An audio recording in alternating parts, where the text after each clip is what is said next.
Around 20,000 Romanians marched in Bucharest on November 5 to protest against the planned changes to the country's justice system, which are seen to increase political control over the judiciary.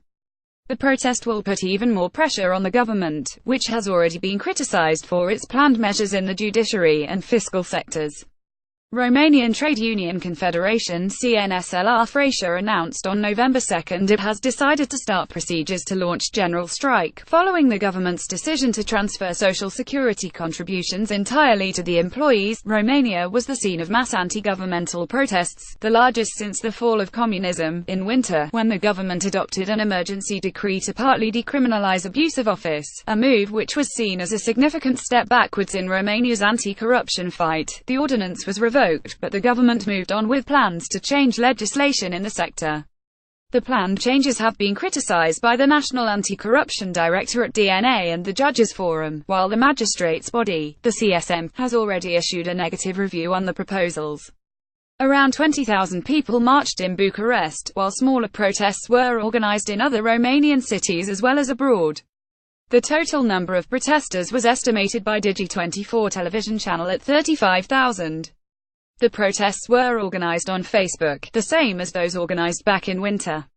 The judicial inspection will become a political tool in the hands of the justice minister, the organizers of the protest wrote. The appointment of the chief prosecutors by the minister, without any control by the president, would mean that the general prosecutor's office will be subordinated to political interests, they added.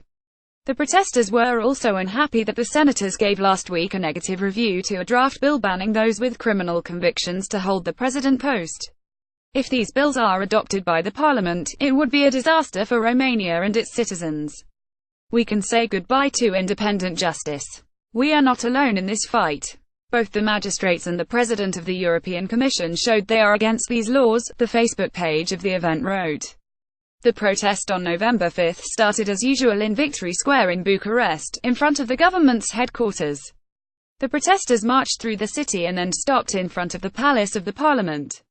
The protesters chanted slogans such as "Justice, not corruption," "We don't want to be a country of thieves," PSD, "The Red Plague," "Thieves," and "Tudorul, the Justice Minister, resign."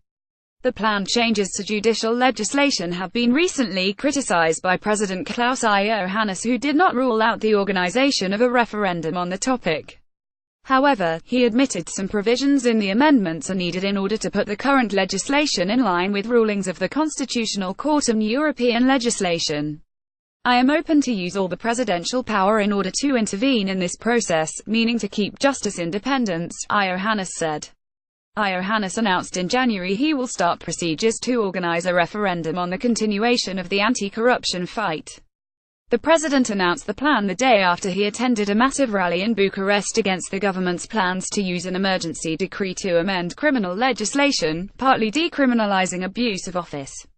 Unnamed sources close to the Romanian presidency told local media in March Iohannis has not given up plans to launch the referendum and will do it if the ruling Social Democratic Party PSD tries again to weaken criminal legislation or attacks key institutions in the judiciary system.